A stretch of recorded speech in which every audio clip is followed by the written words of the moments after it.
Hey everyone, welcome back to the channel.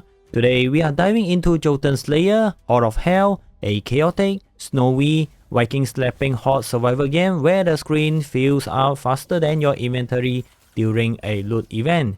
This is a world where you either become a divine force of destruction or get folded instantly by a random wave from Hel's army. So to help you survive the madness and make your run smoother, stronger, and honestly more fun, I have put together 10 must-know tips that will carry you all the way from your first run to late game mastery. Let's get into it. The first thing you should absolutely do is try every single class at least a few times. Don't lock yourself into one too early. Every class feels completely different, from their movement patterns to their early game clearing to how their abilities scale with god skills. If you are new, cycling through all of them helps you understand the basics and figure out which style fits you naturally. And if you are a veteran, experimenting teaches you how each class interacts with god abilities and which one shines the hardest in later difficulty or endless mode.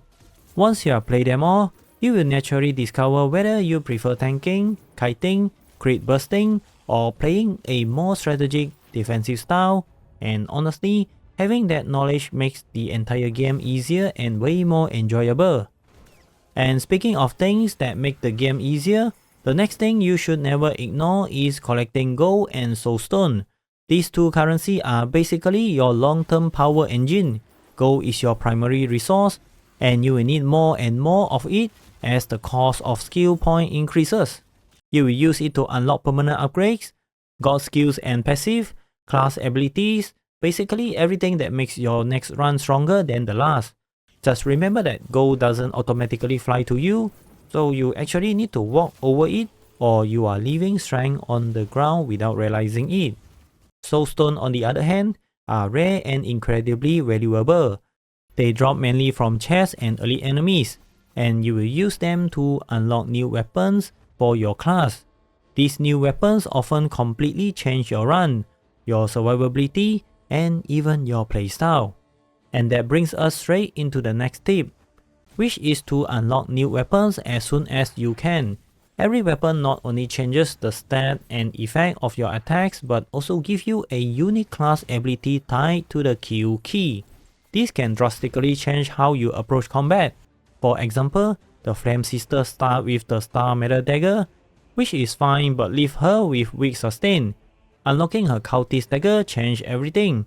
It gives her the Fire Clock ability that heals her every second, applies 100% burn chance, and even grants a short window of invulnerability.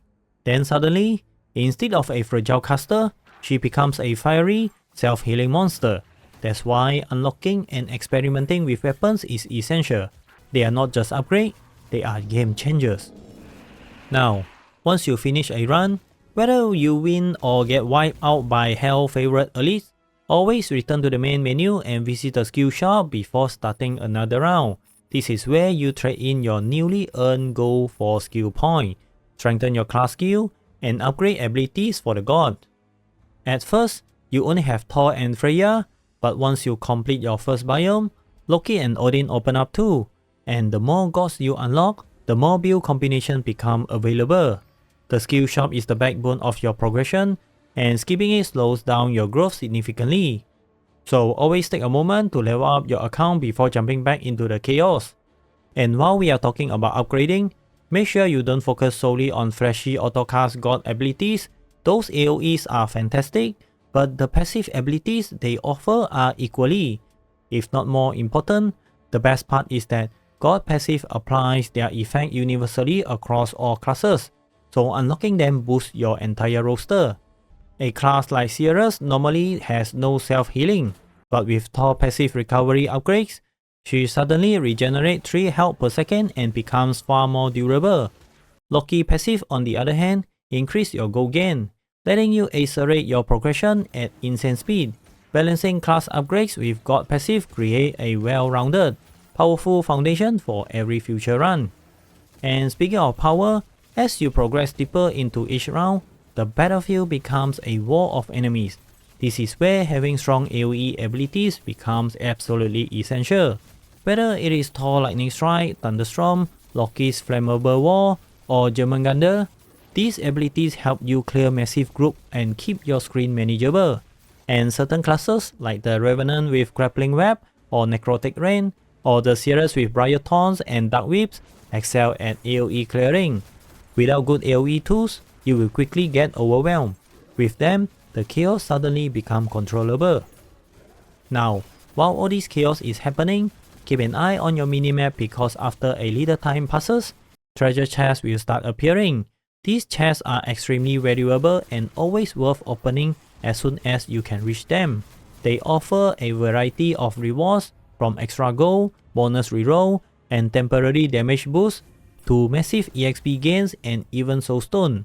A single chest can completely shift the momentum of your run, so treat them as priority pickups whenever they spawn. While those chests help you grow stronger, remember that the real goal of each match is to complete your objective. Grinding enemies forever won't help. You must complete your assigned tasks to summon the biome boss. The number of objectives scale with difficulty, so the harder the mode, the more tasks you must finish. I usually prioritize the objectives that offer the most gold, but you should still pick the one you are confident you can complete quickly. Once you finish one, you will have a brief window to grab loot, collect gold coins, or crack open chests, but don't linger too long. The round timer is always ticking, and running out of time means the run ends before you even see the boss. Once you start leveling during a run, make sure you choose your class and god abilities early. This might sound simple, but it is more important than you think. Filling your skill slot as soon as possible prevents treasure chests from forcing unwanted abilities into your build. If you leave your slot empty, those chests can give you random skill that you didn't want, which can completely ruin your setup. So pick your important abilities first, secure your build, and only then grab bonus effect. And finally, as you are fighting through hordes and destroying objects, you will start seeing food drop on the ground. One of the smartest things you can do is leave this food there instead of eating it right away. Only use it when you have taken serious damage. If you have only lost a small chunk of health, your regen will handle it. But leaving food on the ground creates a network of emergency healing spots around the map, something that becomes incredibly useful in late game when the screen is flooded with enemies and you can't regen fast enough. Having backup heals safe around the battlefield often save you in moments where everything goes wrong. Now that you have seen all 10 tips, here's the bigger picture. Jotunnslayer is a game about stacking small advantages into massive momentum. Gold strengthen your next run, soulstone unlock new ways to play, passive keeps you alive and stronger, AoE controls chaos, objective move you forward, smart healing prevents unnecessary death, and when all of that comes together, you transform from a struggling survivor to an unstoppable force that even Hel herself would fear. If you enjoyed the guide, found it helpful, or you just like watching me push broken Viking builds to their limits, make sure to hit that like button, subscribe to the channel, and ring the bell so you don't miss the next one. Thanks for watching, stay sharp out there, and I will see you in the next video.